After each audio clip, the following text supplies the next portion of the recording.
خداوند یسوع مسیح کے نام میں آپ کو سلام۔ آج ہم اس بات پر غور کریں گے کہ خدا نے قائن کو کون سا نشان دیا تھا۔ جب قائن نے ہابل کو قتل کر دیا تو خدا نے اس سے کہا، اور اب تو زمین کی طرف سے لعنتی ہوا، جس نے اپنا منہ پسارا کہ تیرے ہاتھ سے تیرے بھائی کا خون لے۔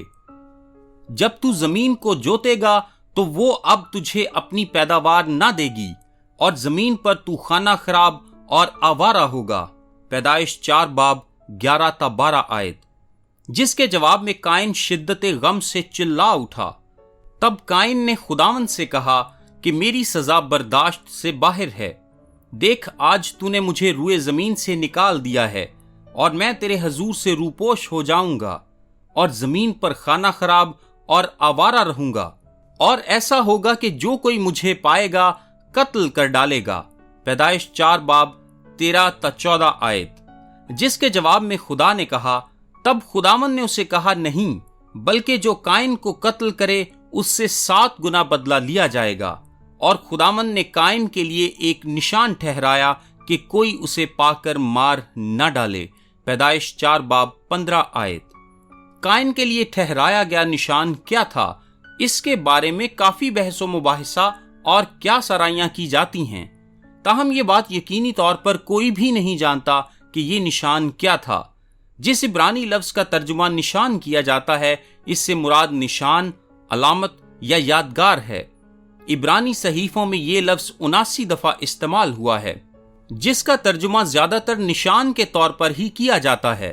سو عبرانی زبان یہ جاننے میں ہماری کوئی خاص مدد نہیں کرتی کہ یہ نشان جو خدا نے قائن کو دیا وہ دراصل کیا تھا۔ ماضی میں بہت سے لوگ اس بات پر یقین رکھتے تھے کہ قائن کا نشان اس کی کالی رنگت تھی، یعنی خدا نے قائن کی رنگت بدل کر کالی کر دی، کیونکہ قائن پر خدا نے لعنت کی تھی۔ اس کے باعث لوگ یہ سوچنے لگے کہ کالی رنگت کے لوگ دراصل قائن کی لعنت کے ماتحت تھے۔ افریقی غلاموں کی تجارت اور اس امتیازی سلوک کے حق میں جو کہ کالی یا گہری رنگت کے لوگوں کے ساتھ روا رکھا جاتا تھا، دلیل پیش کرنے کے لیے بہت سے لوگوں نے قائن کے نشان کو جواز کے طور پر پیش کیا۔ تاہم بائبل مقدس میں کوئی ایسی تعلیم نہیں پائی جاتی جو اس تفسیر کو درست ثابت کر سکے۔ بائبل مقدس میں کہیں بھی نشان کا لفظ جلد کی رنگت کی جانب اشارہ کرنے کے لیے استعمال نہیں ہوا۔ پیدائش میں قائن پر کی گئی جس لعنت کا ذکر ہے وہ محض قائن کی اپنی ذات تک ہی محدود تھی۔ ہم بائبل مقدس میں کہیں بھی یہ لکھا ہوا نہیں پڑھتے کہ اس کی لعنت اس کی نسل پر منتقل ہوئی، اور نہ ہی بائبل مقدس میں اس بات کے حق میں کوئی دلیل ملتی ہے کہ قائن کی نسل کی رنگت کالی تھی۔ مزید برآں اگر نوح کے بیٹوں کی بیویوں میں سے کوئی قائن کی نسل سے نہیں تھی، ہو بھی سکتی ہے، تاہم اس کے زیادہ امکانات نہیں، تو پھر قائن کی نسل طوفان کے باعث دنیا سے مکمل طور پر ختم ہو چکی تھی۔ اس نشان کے بارے میں پائے جانے والی چند اور آراء یہ ہیں کہ اس کے سر پر سینگ نکل آیا تھا، اس کے چہرے پر کوڑ نمودار ہو گیا تھا، اس کا چہرہ بھیانک ہو گیا تھا، اس کے تمام اعضاء میں تھر تھراہٹ اور کپکپاہٹ شروع ہو گئی، وہ جہاں بھی قدم رکھتا وہاں زلزلہ آ جاتا، اور مزید کچھ لوگوں کے مطابق کچھ لکھا ہوا اس کے ماتھے پر نقش کر دیا گیا تھا۔ اب کچھ عالموں کا یہ بھی خیال ہے کہ ہو سکتا ہے کہ قائن کا نشان کوئی جسم پر نہ دکھائی دینے والا نشان ہو۔ عبرانی زبان میں لکھا ہے، یہ خدا نے ٹھہرا دیا، یعنی خدا نے قائن کے لیے ایک نشان مقرر کر دیا تھا کہ اسے پا کر کوئی قتل نہ کر ڈالے۔ یہ اسی قسم کے نشان کا تکرر تھا جیسا قوس قزح کی صورت میں خدا نے نوح کو یہ بتانے کے لیے ٹھہرایا کہ وہ اب دوبارہ کبھی دنیا کو طوفان کے ذریعے تباہ نہیں کرے گا۔ غالباً قائن کا نشان بھی قدرت کا کوئی مظہر ہی تھا، جس کے وقتاً فوقتاً دکھائی دینے پر قائن کو یہ تسلی رہتی تھی کہ وہ محفوظ ہے۔ نشان خواہ کچھ بھی ہو، پر ہم یہ بات یقینی طور پر جانتے ہیں کہ یہ نشان اس بات کی جانب اشارہ کرتا تھا کہ قائن کو قتل نہیں کیا جا سکتا۔ خدا کا قائن کے لیے نشان ٹھہرانا اس کے عام فضل کی ایک مثال ہے۔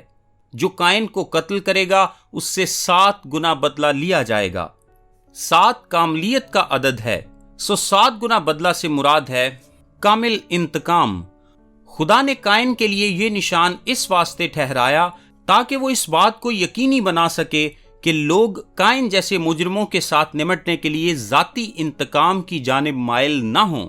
ہم یہ بات بائبل مقدس میں بار بار پڑھتے ہیں کہ انتقام لینا خدا کا کام ہے، بدلہ وہی دے گا۔ استثنا 3، زبور 94، رومیو 12 اور عبرانیوں 10 باب میں ہمیں اس کا ذکر ملتا ہے۔ انتقام لینے والا خدا ہے۔ خدا انتقام کا اختیار حکومتی اداروں جیسا کہ عدالتوں کے ہاتھوں میں تو دیتا ہے، لیکن عام انسان کے ہاتھوں میں نہیں دیتا۔ یہ سب خدا کا عام فضل ہے۔ خدا کو یہ فضل دکھانے کی کوئی ضرورت نہیں تھی۔ وہ چاہتا تو اسے مار بھی سکتا تھا، تاہم خدا نے اسے زندہ رہنے دیا، بلکہ اسے ایک نشان بھی بخش دیا جو اس خون کے نشان کی مانند جسے چوکھٹوں پر لگانے سے موت کا فرشتہ بنا مارے گزر گیا اسے بچائے گا۔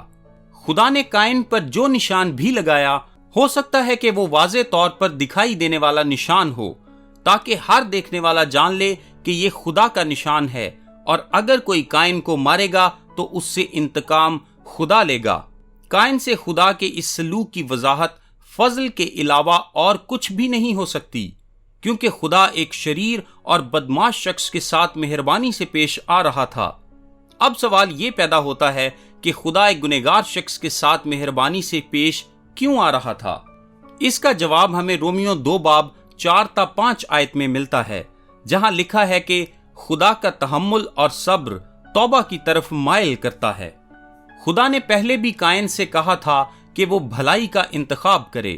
اس بار بھی خدا نے اس پر لعنت تو کی مگر اسے مارا نہیں، جس کے نتیجے میں قائن کو پھر سے یہ موقع ملا کہ وہ معافی مانگ سکے اور کہہ سکے کہ میں توبہ کرتا ہوں۔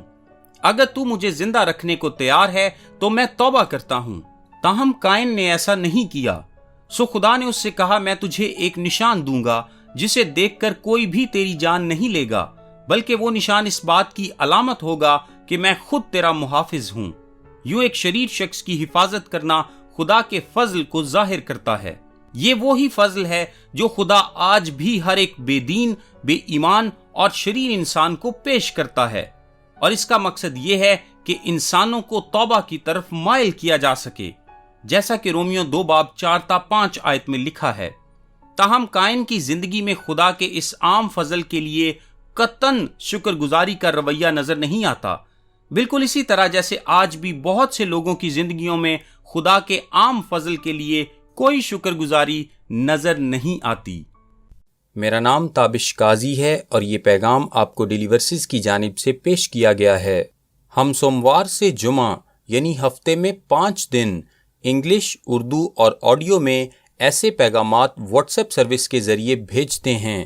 اگر آپ اپنے نمبر پر یہ سروس حاصل کرنا چاہتے ہیں تو ابھی اپنا نام اور شہر کا نام لکھ کر 0333 80 20 972 973 یا پھر 974 پر واٹس ایپ میسج کریں۔ خدا آپ کو برکت دے، آمین۔